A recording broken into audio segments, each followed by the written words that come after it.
Speak sponsored by rxcardclub.com. Get a free prescription drug card and save up to 85% on prescription drugs. rxcardclub.com. Non-stimulant pill Sunosi helps early bird workers remain awake and alert. Mednews, a non-stimulant pill called Solriamfetol, Sunosi, may replace coffee as a wake-up boost for early morning shift workers, a new study found.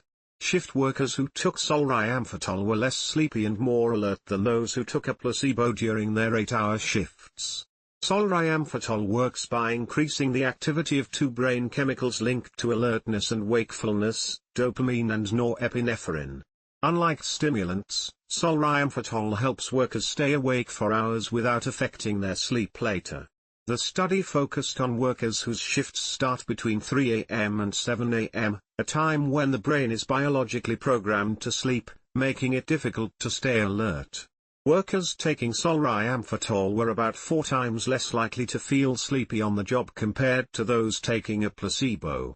The study addressed a major gap, as no previous clinical trial had tested a treatment for shift work disorder in early morning shift workers. rxcardclub.com. Get a free prescription drug card and save up to 80% on prescription drugs. /speak